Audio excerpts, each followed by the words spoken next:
Bueno, vamos a continuar el día de hoy con algunas de las críticas que se le hacen al pensamiento liberal y vamos a continuar el día de hoy diciendo que una de las críticas más frecuentes que se le suele hacer al pensamiento liberal es que se trata de un discurso demasiado materialista o simplemente materialista.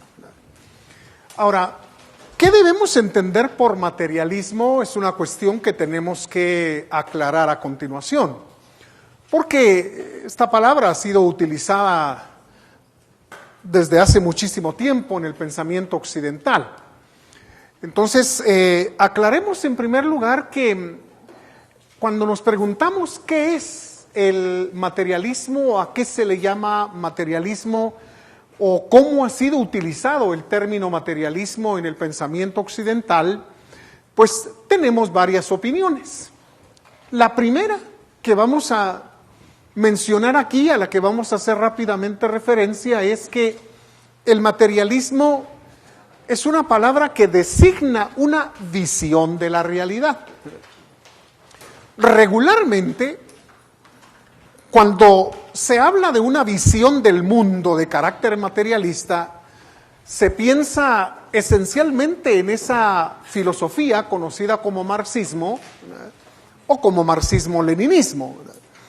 Ahora, la verdad es que aunque ciertamente el pensamiento marxista-leninista es una visión materialista del mundo, es decir, una visión donde se niega la existencia del espíritu, la existencia de cualquier entidad metafísica, o en su defecto se considera que toda manifestación que uno cree que es espiritual es consecuencia directa de lo material, es manifestación de la materia.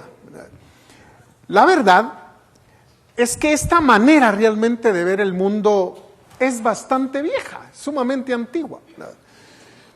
Si ya entre los griegos, gente como Leucipo y Demócrito, se reconoce que fueron materialistas. Es decir, para esta gente todo el universo estaba constituido por átomos y los átomos eran entidades estrictamente materiales. Pero también hubo otros, como los llamados presocráticos, que también pensaban que el universo, que el mundo entero estaba constituido de elementos estrictamente materiales como el agua, el aire, el fuego, en fin, etc. Y aunque parezca raro, también en tradiciones como la China y la India existieron visiones materialistas del mundo, incluso en la Edad Media. Una edad profundamente dominada, digamos, por la espiritualidad cristiana. Sin embargo, allí también hubo pensadores que creyeron que el universo era materia y nada más que materia. De modo que el marxismo-leninismo no es ni ha sido la única forma de ver el mundo como hecho estrictamente de materia. Ahora, lo que caracteriza probablemente al materialismo es que al materialismo del marxismo es que para esta visión del mundo, la sociedad, la historia, pues también son fenómenos que están gobernados por cuestiones estrictamente materiales. Marx hablaba de las leyes de la materia que rigen la vida en sociedad, las relaciones entre los seres humanos.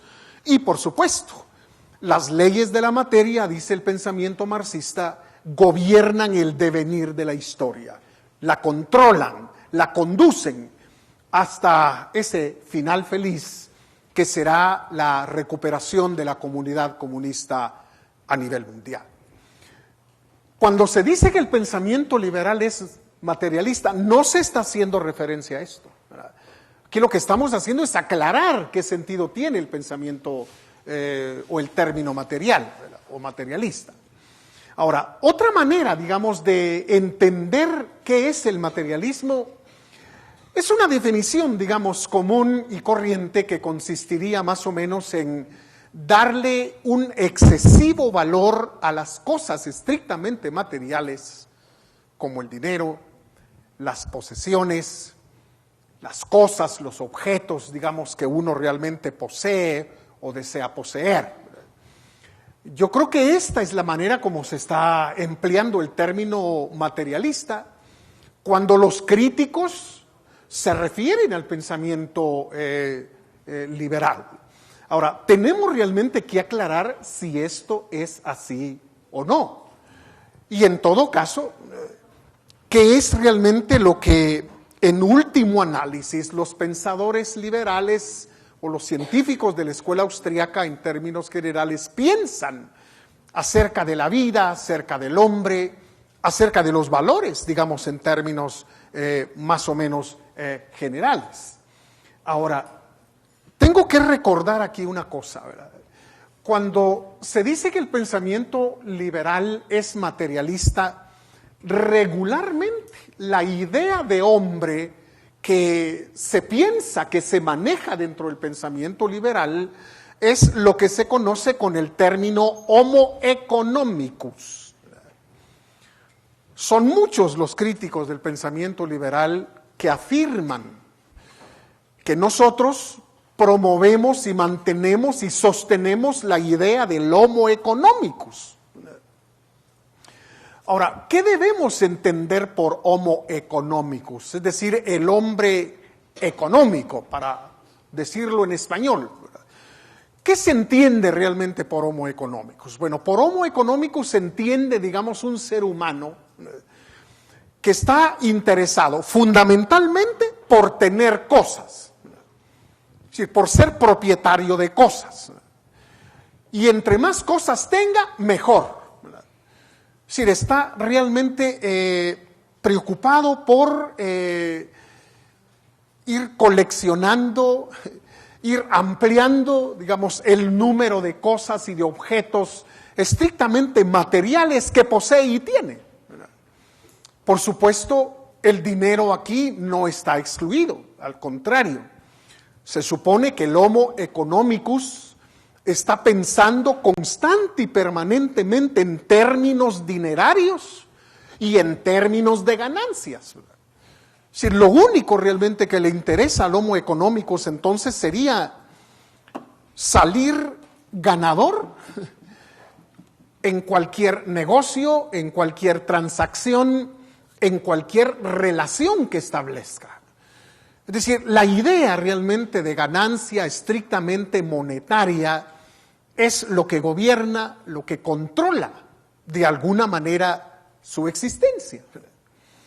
Ahora, los dos grandes liberales del siglo pasado, como fueron Mises por un lado y Hayek por el otro, han rechazado de plano la idea del homo economicus. Es decir, ese hombre que, como dije, actúa fría y racionalmente hablando, pensando siempre en ganancias, haciendo cálculos permanente y constantemente. Mises y Hayek lo han rechazado abiertamente. Yo no suelo traer aquí notas, digamos, muy largas, pero en este caso me parece que es importante trasladarles a ustedes un par de textos. Uno proveniente de la obra de Friedrich August von Hayek.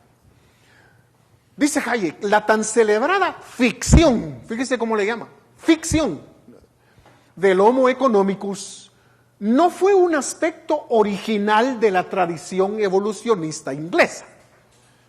El homo economicus fue explícitamente introducido por el joven Mill.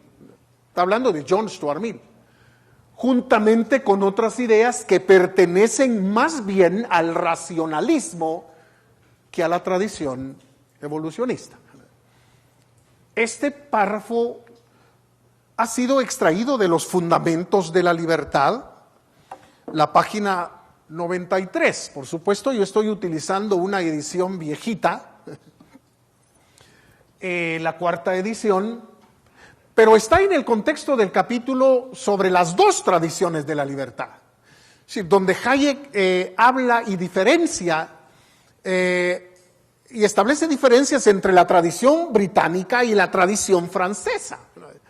Entonces, lo que Hayek está diciendo es que esa idea realmente del hombre económico, que solo piensa en dinero, que solo piensa en cuestiones materiales, que solo piensa en ganar, y se mantiene haciendo cálculos permanente y constantemente, es realmente una idea ajena a la tradición a la cual él pertenece, o con la cual se identifica, que es la tradición evolucionista propia del pensamiento británico.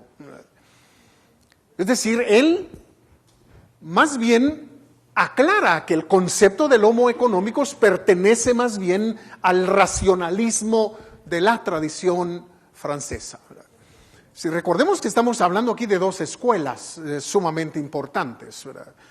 La escuela racionalista francesa cree realmente que la sociedad, la moral, el derecho, el dinero y todas las instituciones que nos permiten convivir, cooperar pacíficamente en el contexto de la vida en sociedad, dice la tradición racionalista francesa, fueron inventadas por algún ser humano en algún momento. Se le prendió el foco, como decimos nosotros comúnmente, amaneció muy brillante, inteligente ese día, y entonces alguien inventó el derecho, inventó la moral, inventó el dinero, la razón humana ha inventado todas las cosas. La tradición británica o la tradición inglesa va por otro camino. Esta tradición cree realmente que la razón humana es muy limitada, de eso ya lo hemos mencionado aquí varias veces, ¿sí? Que la razón humana tiene sus límites, que el derecho, la moral, el dinero y todas esas instituciones que nos permiten convivir y cooperar pacíficamente en sociedad fueron más bien descubiertas por el hombre, no inventadas por él, no creadas por él, sino que se topó con ellas a través de un proceso de ensayo y error. Yo creo que ya mencionamos cómo realmente esta tradición explica el aparecimiento del dinero, ¿verdad? A través de un proceso de ensayo y error, por casualidad. El hombre realmente topó con esas conductas que resultaron exitosas y se quedaron. Se volvieron hábitos, costumbres y finalmente se institucionalizaron para permitir la cooperación y la convivencia pacífica de los seres humanos en sociedad. Entonces, Hayek rechaza realmente la idea del homo economicus por considerar que pertenece más bien a la tradición racionalista francesa. Pero, ¿qué dice Mises al respecto? También es una cita un poco larga la que traigo acá. Mises dice lo siguiente: la ciencia económica se ocupa de la efectiva actuación del hombre tal como éste opera en el mundo. Sus teoremas jamás se refieren a tipos humanos ideales o perfectos, a un fabuloso, fíjese, pues, fabuloso, de fábula, de cuento, de chiste, a un fabuloso hombre económico, homo economicus. Su objeto de estudio es el hombre con sus flaquezas y limitaciones, como en realidad actúa y vive. Esta cita está tomada de la Acción Humana, la página 769 de este volumen tan importante de Ludwig von Mises. Ahora, los argumentos de Mises son diferentes de los argumentos de Hayek. Mises rechaza la idea del homo economicus sencillamente porque dice ese es un ideal o un tipo perfecto, digamos, de ser humano que no le interesa realmente a la teoría general de la acción o praxeología y tampoco a la economía. Dice Mises, a la economía realmente y a la teoría general de la acción le interesa el hombre común y corriente, si queremos decirlo así. Su objeto de estudio es el hombre con sus flaquezas y limitaciones, como en realidad actúa y vive. Es decir, somos seres humanos como nosotros, como ustedes y como yo, y no un tipo realmente ideal de hombre económico, lo que realmente constituye el foco, digamos, de atención tanto de la economía como de la teoría general de la acción humana. Entonces, esto definitivamente nos coloca a todos en el foco de atención de la ciencia económica. Si los seres humanos primero no actuamos guiados por la razón, ¿verdad? Eso ya lo dejamos claro en algún momento también, ¿verdad? Si actuamos por muchos motivos, ¿verdad? Actuamos emocionalmente, actuamos movidos por el que dirán, actuamos empujados por el grupo, actuamos por ideales que están más allá de este mundo. Es decir, las razones por las cuales los seres humanos actuamos son muchas. Entonces, ese homo economicus que actúa guiado por la razón, por el cálculo matemático, por las ganancias, es en realidad un tipo, una clase de hombre que no le interesa a la ciencia económica por ser ficticio, por ser una fábula, por ser una invención, pues. Entonces, debe quedar realmente claro que esa crítica que se le hace al pensamiento liberal de ser demasiado materialista o excesivamente materialista o simplemente materialista y que promueve la idea del homo economicus es en realidad una crítica que está sentada sobre bases falsas, pues, ¿verdad? Completamente falsas y equivocadas. Ahora, tampoco vamos a negar aquí que lo que el pensamiento liberal realmente es, yo diría, que sin ser materialista, en realidad es mundano. Eso tal vez sí le cae bien. Materialista no, pero mundano sí. Es decir, lo que le interesa realmente al pensamiento liberal es la vida de los hombres en este mundo. A eso le llamamos mundano, en esta tierra. Eso es realmente lo que le interesa al pensamiento liberal. No está negando otras creencias, otras ideas que pueda haber en relación con la probable o posible vida después de este mundo. No, ni lo niega ni lo afirma porque no le interesa. Es decir, el pensamiento liberal es en realidad una visión del hombre, de sus circunstancias, del hombre real, del hombre común, para decirlo en otras palabras, en el contexto de este mundo. Y en ese sentido, el pensamiento liberal reconoce que solo podemos hablar de bienes estrictamente materiales por una sencilla razón. Son los únicos que pueden ser objeto de producción. Insisto, no es que se nieguen otros valores. Ciertamente es tan importante la salud como el amor.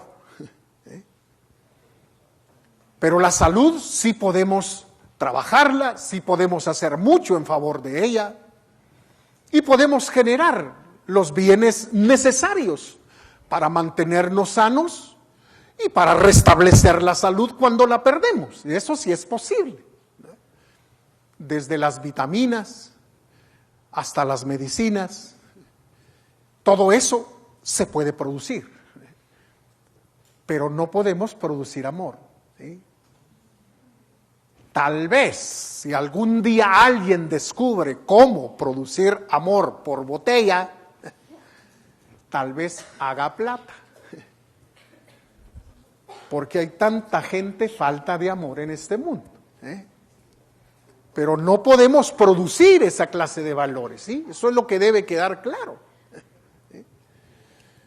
Es tan importante los medios de transporte como la paciencia, ¿sí?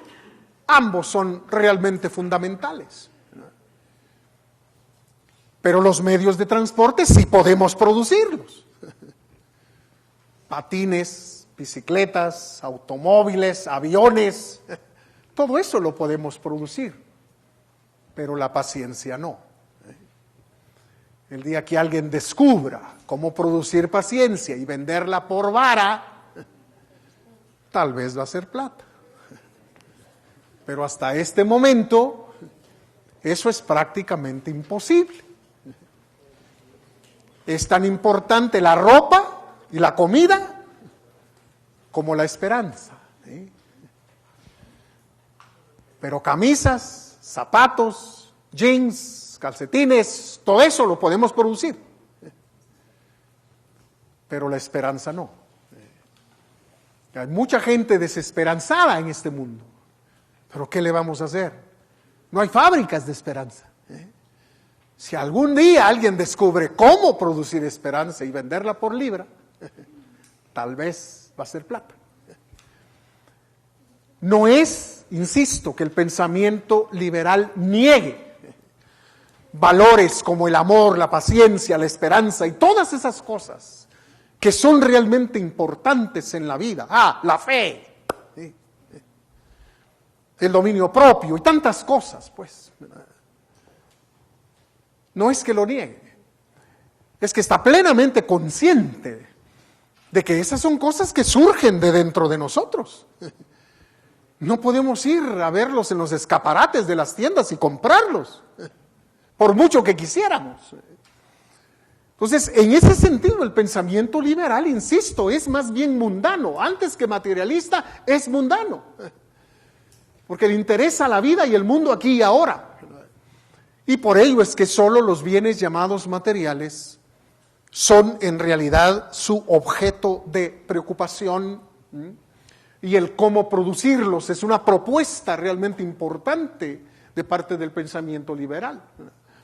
De modo pues que yo quiero dejar muy claro aquí esta tarde que los bienes espirituales no se niegan. Cuando uno lee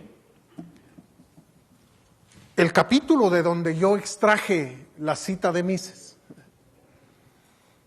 él dice que las ganancias puramente dinerarias y materiales, a mucha gente ni siquiera le importa eso. Pero dice Mises, independientemente de que haya gente a quienes no les importa para nada las ganancias puramente materiales, dinerarias, sin embargo, la acción de esas personas cae dentro del interés de la ciencia económica y de la praxeología. Entonces, la idea realmente es que los bienes espirituales uno podrá tal vez verlos generarse dentro de su propio interior, ¿verdad? A saber cómo, pero es algo realmente que surge del interior del ser humano. No es algo que dependa de las fábricas, del proceso productivo, de la división del trabajo, como sí lo son los bienes estrictamente materiales.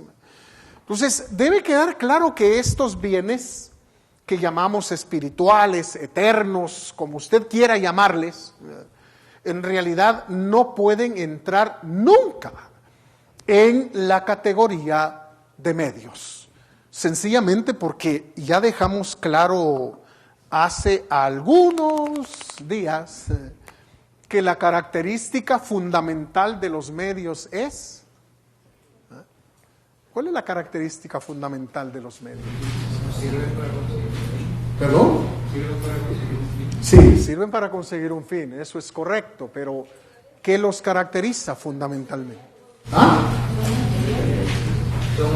No, sí, son objetos, son materiales, en fin, pero hay algo que los caracteriza. Muy bien. Dígalo fuerte. Son escasos, muy bien. Entonces, los medios realmente tienen la característica de caer en la categoría de la escasez. Esa es la característica fundamental de los medios. Entonces, a la economía y en términos generales a la teoría general de la acción y al pensamiento liberal, pues le interesa la discusión sobre los medios y cómo producirlos de la manera más barata, de la manera más eficiente, para que puedan estar disponibles para todas las personas que lo requieren o que los requieren para lograr sus metas en la vida. Bueno, yo quisiera saber si hay alguna pregunta en este momento o hemos tenido la fortuna de ser claros en este aspecto. A ver allá. Solo una pregunta. Ahorita que estaba comparando los bienes materiales y los bienes espirituales, ¿cuáles deberían de valer más? Sí, eso tampoco es una cuestión que el pensamiento liberal va a decidir. Es decir, no se ocupa tampoco de establecer una comparación, digamos, entre los llamados valores puramente espirituales y el valor, digamos, de una buena vida en este mundo, pues, ¿verdad? Eso es una cuestión que no se puede discutir sin entrar en polémicas sesgadas. A ver, por favor, Marta. Solo quiero agregar, doctor, que como ya usted explicó, la escala de valores la elige cada uno. Entonces tú no puedes decir qué es más importante para ti, si tener un vehículo último modelo o comprar, yo qué sé, una colección de la enciclopedia original publicada por Diderot. Esa ya es decisión tuya, tú valorás, tú decidís tu escala de valores. No te lo dice el liberalismo ni ninguna otra disciplina, sino es el sujeto quien decide el valor de las cosas y la escala en la cual las va a valorar, que ya lo había explicado también el doctor. Excelente, muchas gracias por la intervención, Marta Belenda. Entonces, estamos, digamos, ante la llamada teoría subjetiva del valor, ¿verdad? Entonces, lo que sí dejamos en claro realmente y lo que el pensamiento liberal reconoce es que la gran mayoría, puede ser que alguno por ahí se escape realmente y constituya una excepción, pero la gran mayoría de seres humanos no quieren estar enfermos, quieren estar sanos. La mayoría de seres humanos no quieren comer peor de lo que han venido comiendo hasta este momento, sino quieren alimentarse mejor. No quieren vivir desarrapados, sino vestidos de la mejor manera posible.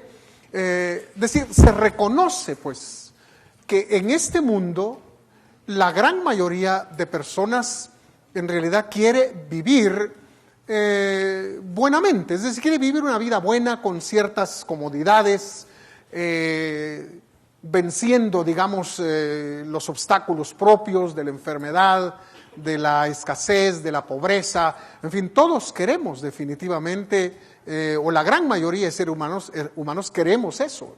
Entonces puede que haya por ahí alguien, pues digamos que haga voto de pobreza y que escoja realmente vivir una vida de sencillez, digamos, ¿verdad?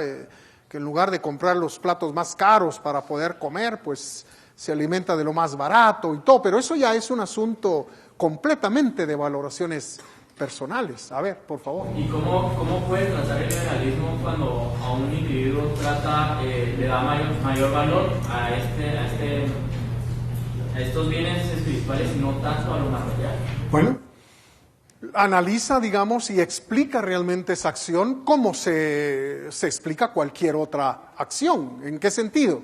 Que los seres humanos siempre elegimos lo que para nosotros es más importante, más urgente, más necesario, más valioso. Entonces, que sea eso más urgente, necesario, valioso, eso ya depende realmente de cada quien. Ahí no podemos hablar ni de locura, ni de materialismo, ni de tontería, ni de nada de eso. Es decir, prácticamente hay que reconocer pues que en la escala valorativa prácticamente todo cabe, es decir, dependiendo realmente de la decisión que el ser humano realmente haga, digamos. Y por supuesto manteniendo la idea de que los medios con los cuales se cuentan, pues se utilizan para alcanzar y lograr esos medios definitivos o esos fines que el individuo considera que son los más importantes, ¿verdad? Entonces, de la misma manera como quien quiere una mejor casa, pues trabaja y trabaja y trabaja.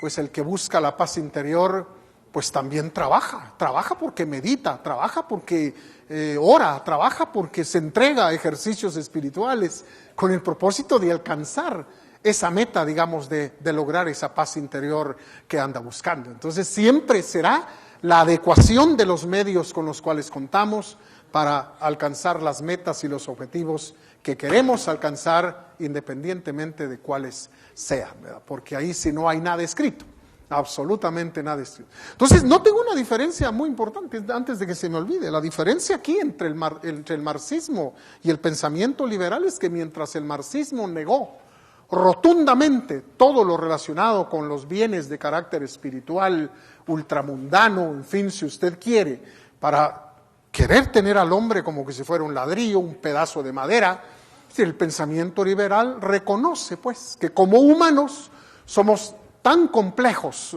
que definitivamente no podemos amarrar al ser humano a una visión puramente antojadiza, pues, ¿verdad? Entonces, en ese sentido, yo creo que el pensamiento liberal es el pensamiento más compatible con la vida humana, pues, ¿verdad? Porque los seres humanos somos complejos, somos diversos, somos distintos. Cambiamos. Conocemos gente que no creía en absolutamente nada y de repente una situación, digamos, extrema en la vida lo hace comenzar a pensar en cosas y a creer en cosas en las cuales antes no pensaba y creía. Esas cosas ocurren, pues. Sí, las conversiones a nivel religioso existen.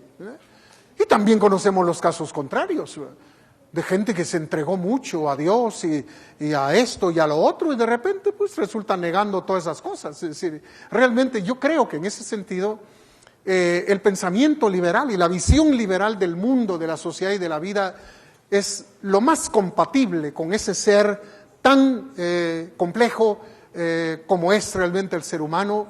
Es más compatible también con nuestra propia vida, ¿verdad? Que es en realidad una aventura, algo que no está escrito, sino que tenemos que ir haciéndola constante y permanentemente en base a decisiones, en base de acciones, sean estas equivocadas o acertadas, eso no importa, es nuestra vida, pues, ¿verdad? Y tenemos realmente que vivirla. Bueno, no sé si estamos en este diálogo aclarando cosas, ¿sí? Bueno, eso me alegra. ¿Alguna otra cuestión? No sé. Ok. Bueno, otra crítica que se le suele hacer al pensamiento liberal, eso lo encuentran también en el liberalismo de Mises, es decir, que resulta demasiado racionalista, que no admite sentimientos. Bueno, ¿es esta una crítica válida? ¿Es así realmente el pensamiento liberal en cuanto teoría, en cuanto análisis de la vida del hombre en sociedad? Bueno, recordemos que hemos definido realmente aquí como racional la adecuación de los medios a los fines, ¿verdad? Y entonces, aunque los seres humanos actuamos inspirados muchas veces por sentimientos, por pasiones, es decir, esto no se niega, la verdad es que cuando tenemos que sopesar en qué vamos a emplear los medios con los cuales contamos, medios tales como los recursos que tenemos, el tiempo con el que contamos. Entonces siempre estamos haciendo un análisis de carácter objetivo, ¿verdad?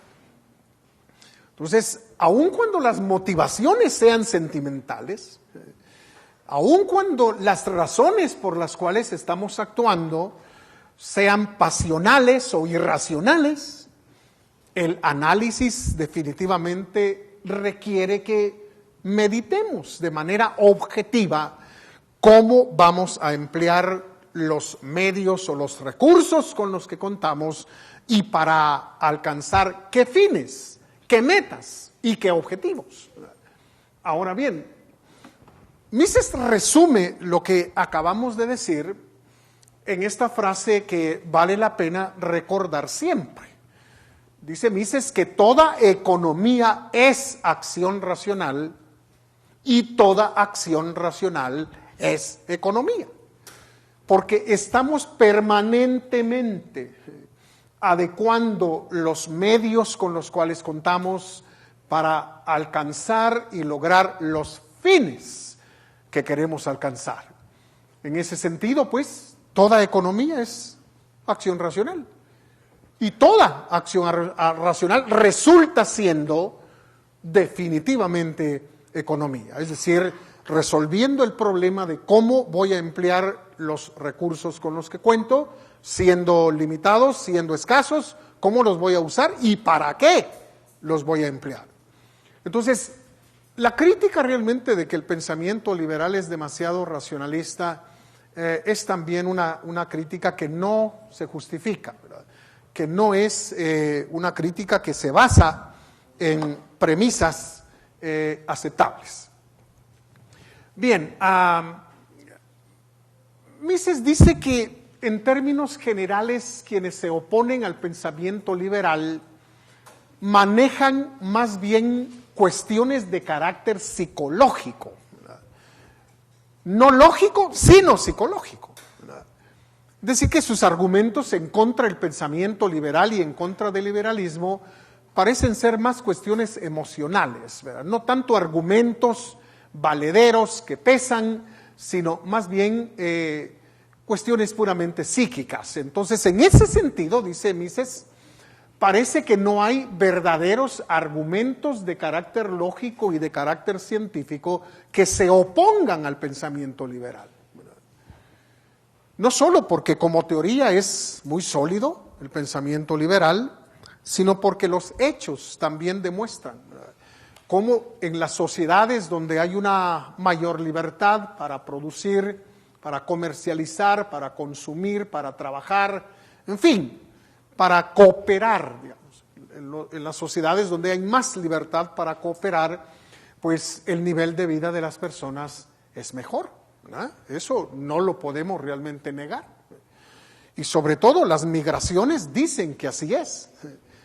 Cuando personas, digamos, en estos países no logran encontrar en su propio pueblo, en su propia sociedad, en su propia patria, las condiciones mejores de vida que andan buscando, pues se largan del país a otros lados. Pero yo no veo que la gente vaya hacia Cuba.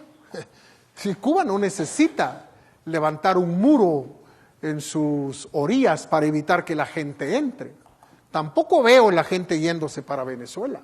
Es decir, cuando la gente realmente desea mejorar sus condiciones de vida, va hacia países y naciones donde hay un poco más de libertad para cooperar, para producir, porque saben que siendo productivos van a poder obtener los recursos necesarios para sí mismos y para su propia familia, ¿verdad?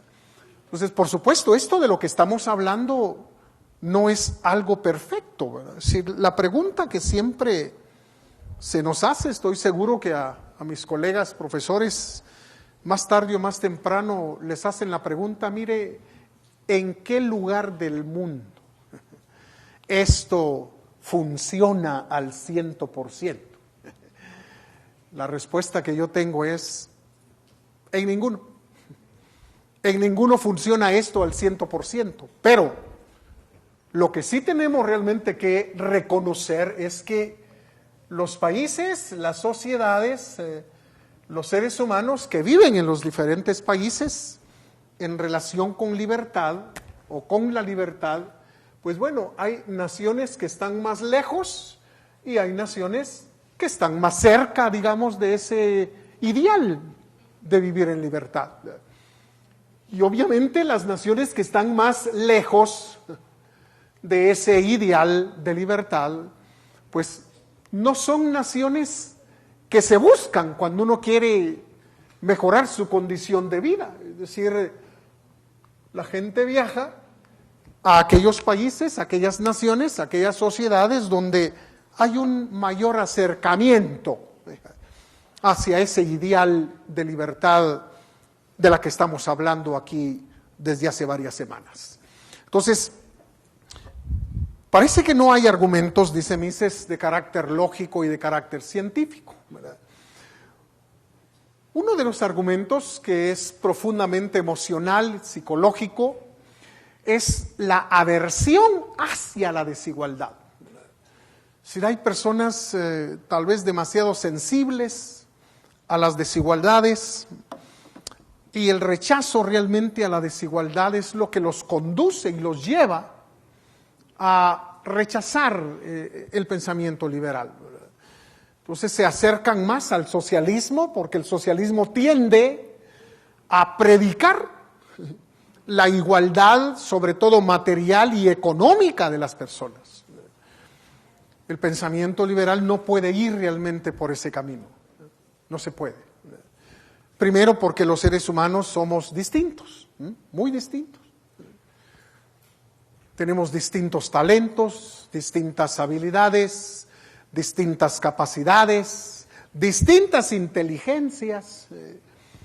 Y entonces no se puede realmente hablar, digamos, de igualdad para comenzar si los seres humanos somos distintos. Hay diferencias individuales, así se les llama. Y esas diferencias individuales tienden a generar desigualdades también. Por otro lado, aun cuando cada niño en la sociedad pudiera empezar la vida con $1 millón, fíjese pues, estamos hablando de una utopía, pero piense usted que por un momento que queremos realmente que todos sean iguales, que nadie nazca con más pisto ni con menos pisto, sino que todos con las mismas condiciones. Si le dan $1 millón a cada niño que van haciendo, para que todos arranquen de la misma línea, pues muy pronto van a aparecer las desigualdades, pues, porque ¿qué va a hacer cada uno con esos recursos? Solo cada uno lo sabe, ¿sí? Entonces algunos pues se volverán altamente productivos, otros harán desaparecer ese dinero muy pronto, por cualquier razón, y con el paso del tiempo todos estarán en una situación de desigualdad. Entonces, hay quienes tienen una aversión muy particular hacia la desigualdad, les impacta mucho, ¿verdad?, que haya gente viviendo en determinados lugares, mientras que otros pues ahí logran medio ir sobreviviendo en condiciones bastante deplorables y terribles, ¿verdad?, y quisieran que todos estuviéramos en una igualdad de carácter material o económico. Pero el pensamiento liberal, como dije, no puede ir por ese camino, ¿verdad? Entonces el pensamiento liberal reconoce que entre seres desiguales, la única igualdad posible es la igualdad de trato. Entre seres desiguales, la única igualdad posible es la igualdad de trato. Es decir, el reconocer que todos tenemos los mismos derechos a la libertad, a la propiedad, a la vida, ¿verdad?, y que eso se mantenga y se preserve, pues, ¿verdad? Lo demás, bueno, es cuestión de cada quien, incluso de suerte, ¿verdad?, incluso de suerte. De manera que quienes sienten aversión hacia la desigualdad, pues lamentablemente se inclinan por el socialismo y resultan criticando, por supuesto, sin fundamento y sin base, el pensamiento liberal. Ahora bien, hay otra razón también, dice Mises, por la cual algunas personas critican el pensamiento liberal, y es el no querer aceptar la responsabilidad por los triunfos y fracasos. Porque hay que decir una cosa, ¿verdad? La libertad no puede ir divorciada de la responsabilidad, eso no se puede.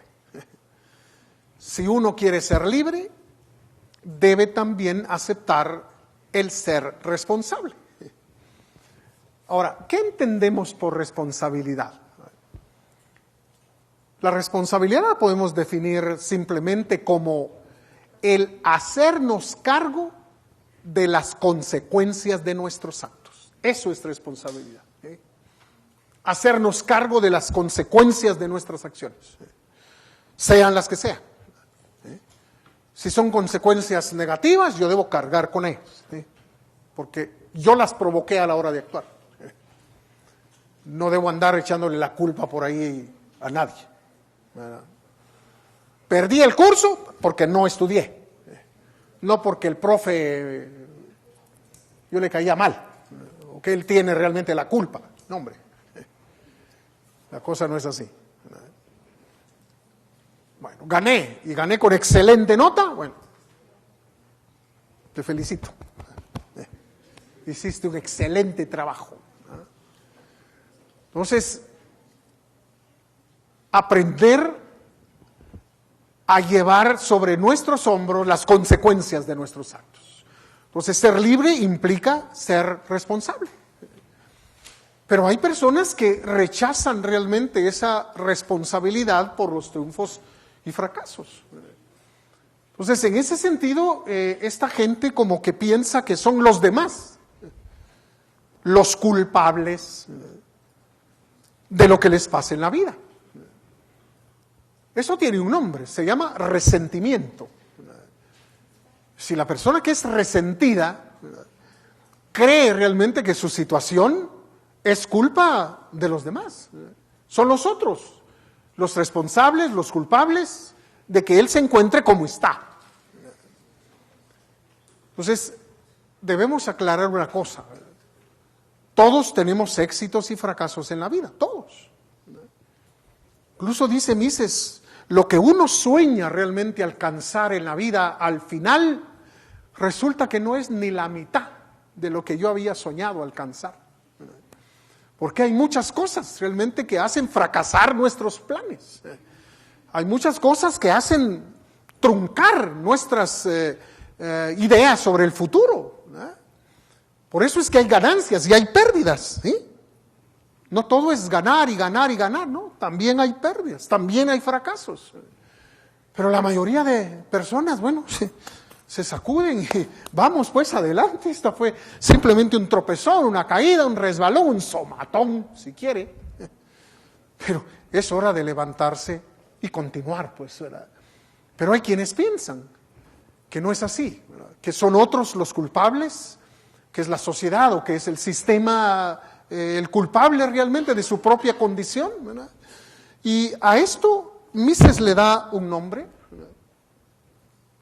Mises le denomina el complejo de Fourier. Es decir, esta es una expresión que van a encontrar en el liberalismo también. Recuerden que estamos haciendo referencia así al contenido del liberalismo en forma breve. El llamado complejo de Fourier, ¿verdad?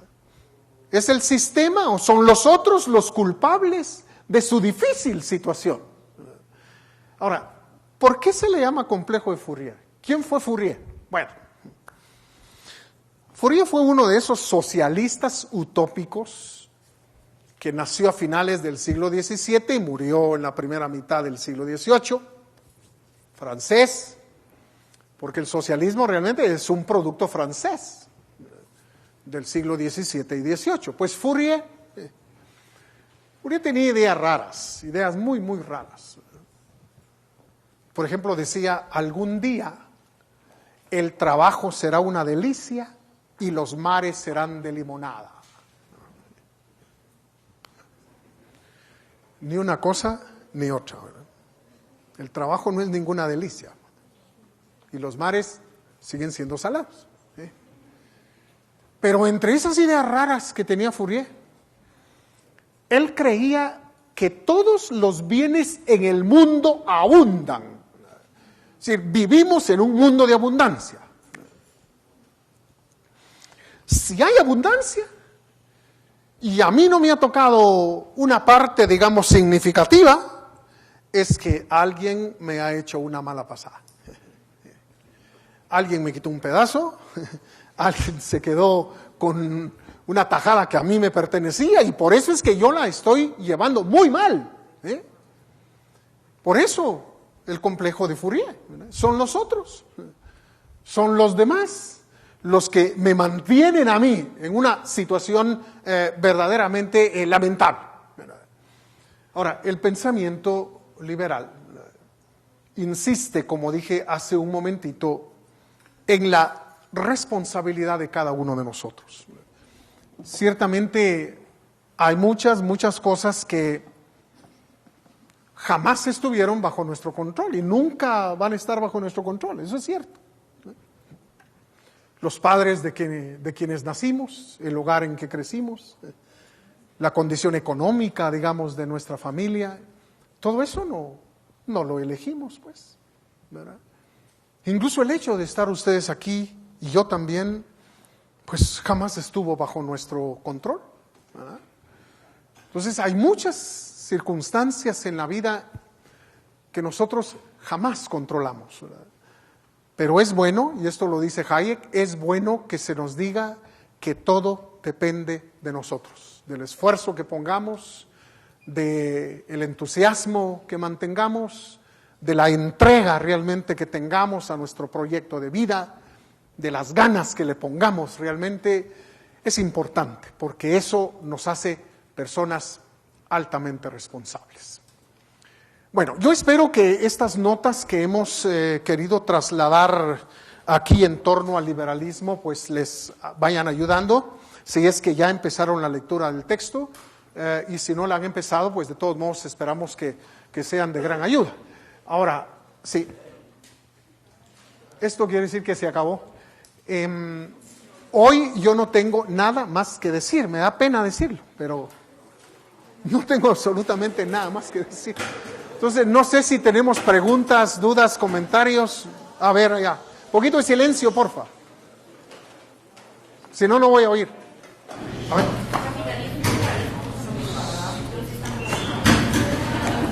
Esta es una buena pregunta. No sé si oyeron. ¿No? Bueno, silencio, pues. Otra vez. ¿Capitalismo y liberalismo son lo mismo o están relacionados? Muy bien. Si el capitalismo y el liberalismo son lo mismo. Bueno, el liberalismo es una teoría mucho más amplia que contiene al capitalismo, ¿sí? Yo diría que el capitalismo es la visión liberal de la economía.